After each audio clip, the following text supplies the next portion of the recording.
Welcome to the deep dive. Today we're really focusing in on something vital, especially for you leaders in schools and higher education. It's a framework we're calling AI Readiness Skills. Mm, And our goal really is to give you a clear understanding of the core skills needed, for safety, career stability, and navigating new opportunities in this, well, AI-driven world we're entering. It impacts everyone, you, your staff, your students. exactly. Think of it as a map, maybe. A guide to the essential skills for, well, thriving, not just getting by. We want to unpack a structured way to help everyone in your institutions stay safe online, adapt as jobs change. Keep their current roles relevant. Right. And also qualify for whatever comes next. So how is this structured? You mentioned a structure. Yeah, it's basically a three-level pyramid, pretty straightforward. The base, the foundation, is what we call Digital Citizenship and Internet Maturity Schools, DCIM for short. DCIM. Got it. Then the middle level, that's the 4 Cs. You probably know these: critical thinking, creativity, collaboration, communication. Just know your territory for educators. Yeah. Definitely. And then right at the top, the peak, that's AI tool skills, actually using the tools effectively. Okay. And the key thing here is, The key thing is, this isn't about making everyone a tech expert or an AI coder. Not at all. It's about defining the minimum universally necessary skills, the basics everyone needs, whatever their job is. It's a foundation you build everything else on. okay, that makes sense. So why is this discussion so critical right now, specifically for educational leaders? Let's talk about that need to adapt. Well, the thing is, AI isn't some future concept anymore, is it? It's here. It's actively reshaping industries, and education is absolutely in the middle of it. You look at generative AI. Like ChatGPT and the others? Exactly. That's not just a small step. It's a massive technological leap, a real paradigm shift. Yeah. It changes how we work, how we learn, how we find information. And for us in education, that means we can't just wait and see. We need a proactive strategy. It's about, well, protecting our students, our institutions, keeping career paths open, making sure people can keep growing. Precisely. Which brings us neatly to the actual goals, the objectives of these AI readiness skills. The framework is really built to deliver 4 key outcomes for, well, everyone in your community. Okay, what are they? First, staying safe. Online threats are getting, frankly, much scarier and more sophisticated because of AI. You mean things like phishing emails that look incredibly real or those deepfake videos? Exactly that. AI can create personalized scams that are very, very hard to detect. Some studies show AI can even write malicious code or find ways around security systems. Wow. Yeah, so the old don't click suspicious links advice isn't enough. We need proper structured learning practice. For school leaders, think about student safety online. It needs a really comprehensive approach now. For higher ed, it's that plus institutional security, making sure everyone, students and staff, are digitally literate enough to handle these risks. Okay, safety first. What's the second objective? Second is about being able to, well, restart a career if AI leads to job displacement. That's a real anxiety for people. Understandably so. Right. And the reality is, some jobs will change, some might disappear. These skills are designed to give people the agility to learn new things quickly and then, crucially, show employers they have those new skills. Makes sense. And the third objective. Third is about staying valuable in your current job as AI gets integrated.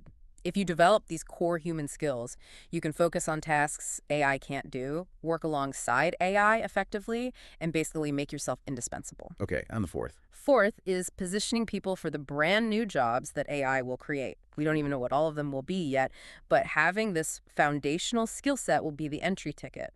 It allows people to not just react, but to actually shape that future. Right. So safety, career restarts, job retention, and new job eligibility. That covers a lot of ground. It does, and it all starts with that base layer. DCIM skills. Let's dig into that. Okay, DCIM, Digital Citizenship and Internet Maturity, feels very relevant, especially with how much time students spend online. It's absolutely the bedrock.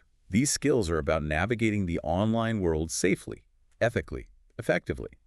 And now, with AI weaving itself into everything we do online, these aren't just nice-to-haves, they're essential for everyone. So DCIM breaks down further. Yeah, we see 3 main parts within it: online safety, online learning, and online reputation.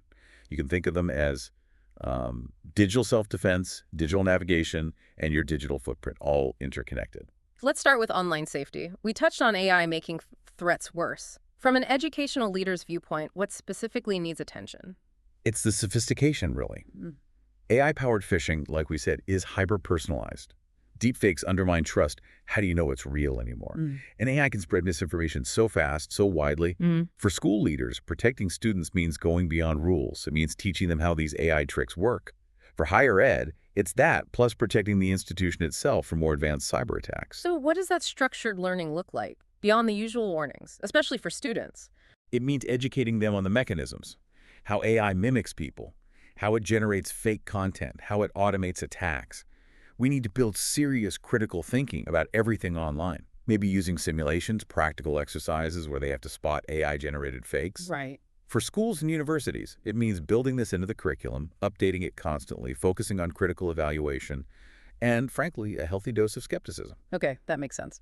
Let's shift to the second DCIM pillar, online learning. You mentioned the pace of AI change. Absolutely. Look, traditional curricula, textbooks, they can become outdated almost instantly with how fast AI is moving.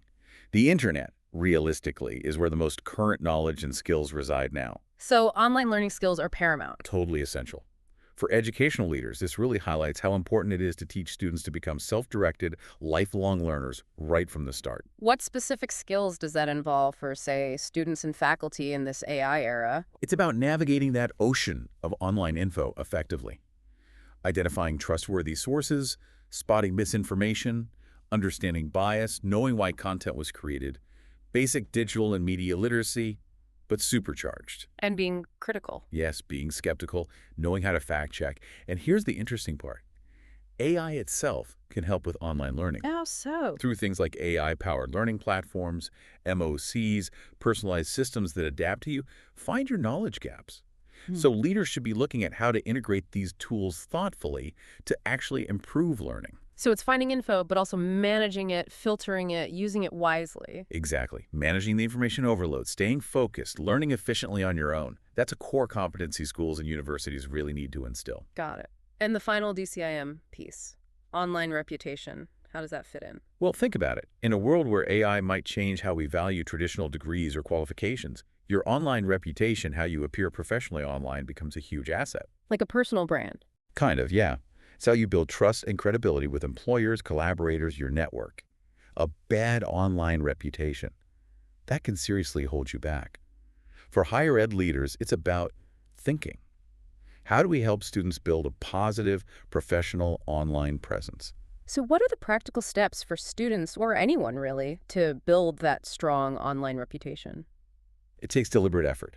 Things like curating your social media, especially LinkedIn for professional stuff, Fire. sharing thoughtful content in your field, engaging in discussions constructively. Being consistent. Yes, maintaining a consistent professional image everywhere online. Also, monitoring what's out there about you, and maybe creating a personal website or portfolio to showcase your work and skills. Okay. And remember, the quality of that reputation goes back to the other DCIM skills, being safe, learning effectively, presenting yourself ethically. And you mentioned this combination acts as career insurance. How does that work? Well, if your job gets disrupted by AI, having strong online learning skills means you can reskill quickly. You can learn what's needed now. Yeah. And then your established positive online reputation gives you a platform to show off those new skills, make connections, and find new opportunities faster. It shows you're adaptable. That DCIM foundation really does seem critical, especially thinking about preparing students. Okay, let's move up the pyramid to the middle. The 4 C's. Educators know these, but how does AI change their relevance? Well, there's a useful rule of thumb emerging from research, something for educators to really think about. Jobs that consistently require all 4 C's, critical thinking, creativity, collaboration, communication, seem much more likely to be safe from AI automation. Interesting. Yeah. Roles that don't lean heavily on those uniquely human skills, they're more vulnerable. So for leaders, fostering these C's isn't just good educational practice anymore. It's about future-proofing students. Mastering these is how you become the one directing the AI, not the one being replaced by it. Okay, let's break them down in this AI context. First, critical thinking. We hear it all the time. And it's never been more important. With so much information, including AI-generated stuff, you absolutely need the ability to analyze objectively, question assumptions, evaluate evidence. Especially with AI content that might have biases or just be wrong. Exactly. There's even a worry that relying too much on AI might make our own critical thinking skills weaker, so we need to actively cultivate it in education. For leaders, that means designing lessons that force students to analyze, evaluate, question, especially when AI is involved in producing the information. So how do we teach students to critically evaluate what an AI spits out? Teach them to ask, where did the AI get this data? Is it biased? How does this compare to what human experts know? Hmm. Are there weird inconsistencies?